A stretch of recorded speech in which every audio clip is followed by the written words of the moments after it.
আপনি নিশ্চয়ই শুনেছেন যে আসিফ মাহমুদ তিনি জাহাঙ্গীরনগর বিশ্ববিদ্যালয়ে গিয়েছেন এবং সেখানে তিনি গণমাধ্যমকে যে বক্তব্য দিয়েছেন সেখানে তিনি বলেছেন স্পষ্টভাবে যে অ্যাম্বাসিগুলো চায় না আওয়ামী লীগকে নিষিদ্ধ করা হোক। অর্থাৎ আমরা যে মিটিংগুলো করছি আমাদের সাথে কি আলোচনা হচ্ছে বা আন্তর্জাতিক কমিউনিটির কি চাওয়া, সেই চাওয়া কিন্তু আসিফ তিনি প্রকাশ করেছেন। আসিফের কাছে যে মন্তব্য এসেছে ঠিক আমাদের কাছেও কিন্তু একই কথা।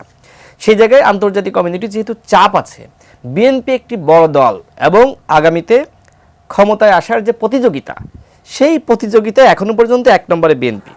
তো নিশ্চয়ই বিএনপির কাছেও সেই আন্তর্জাতিক কমিউনিটি আহ্বান জানাচ্ছে যে আপনারা আওয়ামী লীগকে নিষিদ্ধ করেন না বা কোনো দলকে নিষিদ্ধ করা উচিত নয়, এই ধরনের মতামত যখন দিচ্ছে তখন বিএনপি যেহেতু ক্ষমতার দৌড়ে এক নম্বরে, তখন বিএনপি যদি এখন সরাসরি আওয়ামী লীগের নিষিদ্ধ চায় তাহলে ওই আন্তর্জাতিক কমিউনিটি আবার বিএনপিকে সমর্থন নাও করতে পারে।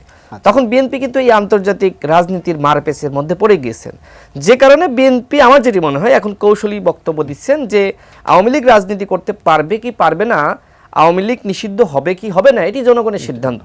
আমরা সিদ্ধান্ত নেওয়ার কে? Walton switch, stylish and elegant. আমি এখন আসি ওই প্রসঙ্গে। দেখেন, এই সরকার নিজেই বলেছে যে আমাদেরকে জনগণ সমর্থন দিয়েছে। আপনি আপনার এই টকশো, আপনি ফেসবুক কমেন্ট দেখেন, ইউটিউব কমেন্ট দেখেন, আপনি প্রশ্ন করেন মানুষকে যে আপনারা আওয়ামী লীগকে নিষিদ্ধ চান কি না, তো দেখবেন যে অধিকাংশ মানুষ কমেন্ট করবে যে আমরা নিষিদ্ধ চাই। তো সেক্ষেত্রে জনগণ যেহেতু নিষিদ্ধ চায় এবং 5 তারিখেই কিন্তু জনগণ অভ্যুত্থানের মাধ্যমে আওয়ামী লীগের পতন ঘটিয়ে তারা ম্যান্ডেট দিয়ে দিয়েছে গণহত্যার পরে আওয়ামী লীগ আর রাজনীতি করতে পারে না।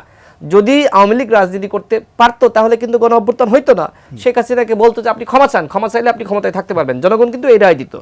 জনগণ সরাসরি বলেছে যে আমরা নো মোর হাসিনা, হাসিনাকে আর চেয়ারে রাখতে চায় না। হাসিনাও পালিয়ে গেছে, তার মানে আওয়ামী লীগও পালিয়ে গেছে, দলের ব্যানারটিও পালিয়ে গেছে। সুতরাং এখন আমি মনে করি যত সিদ্ধান্ত নিতে হয় সেই সিদ্ধান্ত যেহেতু জনগণ ম্যান্ডেট দিয়েছে, সুতরাং বিএনপি কি বললো না বললো, আমি কি বললাম না বললাম, দল হিসেবে সের থেকেও গুরুত্বপূর্ণ হলো জনগণ কি বলল। জনগণ যেহেতু আওয়ামী লীগকে নিষিদ্ধ চায়, সুতরাং বিএনপির মহাসচিবের বক্তব্য যেটি তিনি দাবি করছেন যে মিসকোট করা হয়েছে, সুতরাং তার ওই বক্তব্যকে কেন্দ্র করে যদি আমাদের মাননীয় প্রধান উপদেষ্টা বলেন যে বিএনপি আওয়ামী লীগকে নির্বাচনে চায় তাই আমরাও চাই, তো বিএনপি তো রোডম্যাপ চাচ্ছে, আপনি সেই রোডম্যাপ কেন প্রকাশ করছেন না? বিএনপি তো আরও চাওয়া পাওয়া যে দ্রুত, মানে যত দ্রুত সম্ভব এই গুরুত্বপূর্ণ প্রতিষ্ঠানগুলো সংস্কার করার মাধ্যমে ইলেকশন দেন। আপনি তো সেক্ষেত্রে বললেন যে আগে সংস্কার পরে ইলেকশন। তো আমার যেটি মনে হয় যে প্রধান উপদেষ্টা যেটি বলতে চাচ্ছেন তার এই বক্তব্য কিন্তু মানুষ গ্রহণ করছে না, যে আপনি আওয়ামী লীগকে আগামী নির্বাচনে আপনি ইলেকশনে সুযোগ দিবেন। দেখেন, আমি কিন্তু মানুষের সাথে মিশি, যেহেতু রাজনীতি করি, তরুণ, অনেক জায়গায় আমার যাওয়ার সুযোগ আছে। সেই জায়গা থেকে যেটি আমি দেখেছি যে মানুষ আসলে আওয়ামী লীগকে আসলেই নিষিদ্ধ চাচ্ছে।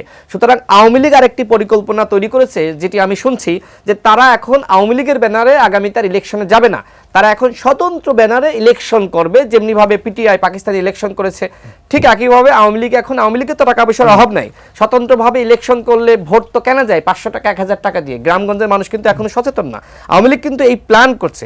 সুতরাং আমি মনে করি সরকারকে কঠোর হইতে হবে, অবশ্যই আওয়ামী লীগকে নিষিদ্ধ করতে হবে। গণহত্যার পরে কোনোভাবে একটি দল রাজনীতি করতে পারে না। 71-এর পরে শেখ মুজিবের নির্দেশনায় গণহত্যা হয় নাই, জাসদের 30,000 নেতাকর্মীকে শেখ মুজিবের নির্দেশনায় হত্যা করা হয়েছে। ঠিক একইভাবে দ্বিতীয়বার শেখ হাসিনার নির্দেশনায় প্রায় 2000 মানুষকে হত্যা করা হয়েছে। যে দলের ব্যানারটিকে ব্যবহার করে আওয়ামী লীগ সংগঠিত হলো, নেতাকর্মীরা সংগঠিত হইল, সেই ব্যানারটিকে আপনি ব্যবহার করতে দিবেন? এই শহীদ পরিবার মানবে? গণ অভ্যুত্থানে যারা অংশ নিয়েছে তারা মানবে? স্টেক হোল্ডাররা মানবে? কোনোভাবে মানবে না। সুতরাং আওয়ামী লীগ ব্যানারটি নিষিদ্ধ করতে হবে। এখন কথা হলো যে আওয়ামী লীগের যারা সমর্থক, যারা সাধারণ কর্মী, তারা কি করবে? তাদের জন্য আমি মনে করি তারা নতুন দল গঠন করতে পারে, কিন্তু নিরীহ এবং সাধারণ আওয়ামী লীগ এটি করতে পারে। কিন্তু যারা গণহত্যার সাথে জড়িত তাদেরকে গ্রেপ্তার করতে হবে। এখনো পর্যন্ত কিন্তু আপনার 3000ও গ্রেপ্তার হয়নি। দেখেন, 28 অক্টোবরের পরে আপনার প্রায় 30,000 গ্রেপ্তার হয়েছিল, মাত্র একজন পুলিশ হত্যাকাণ্ডের শিকার হয়েছিল এই কারণে। তাহলে আপনি এইবার 2000 শহীদ হয়েছে, সুতরাং প্রত্যেক হত্যার জন্য আওয়ামী লীগের 30,000কে ধরেন, কত ধরছেন না তো।